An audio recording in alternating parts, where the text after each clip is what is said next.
સામાન્ય રીતે તમને અંદાજો નહીં હશે કે તમે એક એવા પરિવારના સભ્ય બનવા જઈ રહ્યા છો જે પરિવાર 27 લાખ પેસેન્જરને તો દરરોજ પોતપોતાના ગામથી શહેરો સુધી કે અવર જવર કરવા માટે મદદગાર થાય જ છે, પરંતુ તમને અંદાજો નહીં હશે કે આપણી એસટી બસો થકી રાજ્યના 9 લાખ વિદ્યાર્થીઓને દરરોજ ભણતર પ્રાપ્ત કરવા માટે ગામોથી શહેરો સુધી અને સ્કૂલો સુધી લઈ જવામાં આવે છે।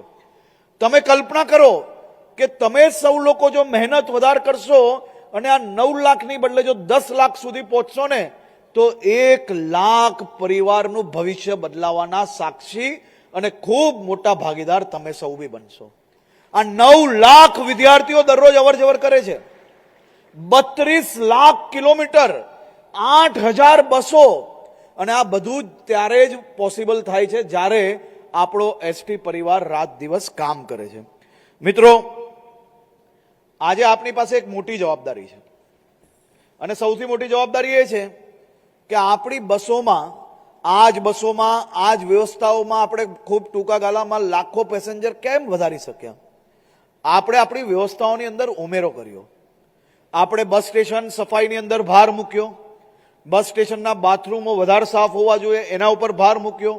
100% જગ્યા પર હજી સફળતા નથી મળી।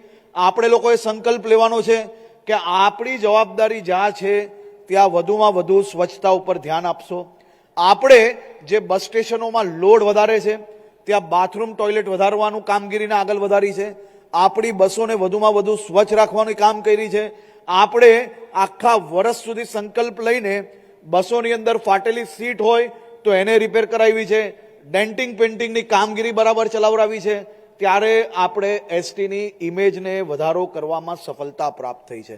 હવે આજે આપ સૌ લોકોને રાજ્ય સરકારના ભાગ બનવાનો અવસર મળ્યો છે, પરંતુ જો આપણે એને એક સામાન્ય નોકરીની જેમ માનશો ને તો એની અંદર કોઈ નવો ફરક નહીં પાડી શકીએ। પરંતુ જેની જે જવાબદારી છે, અગર કોઈની જવાબદારી કંડક્ટરની હોય અને એ વ્યક્તિ જ્યારે અગર એક વડીલ સીડી ચડતા હોય બસના અને હાથ પકડીને જો એને સીટ પર બેસાડ લેશે તો એસટીનું નામ જરૂરથી ઉજ્જવલ થશે અને તમને સૌ લોકોને બી ભવિષ્યમાં આશીર્વાદ મળશે।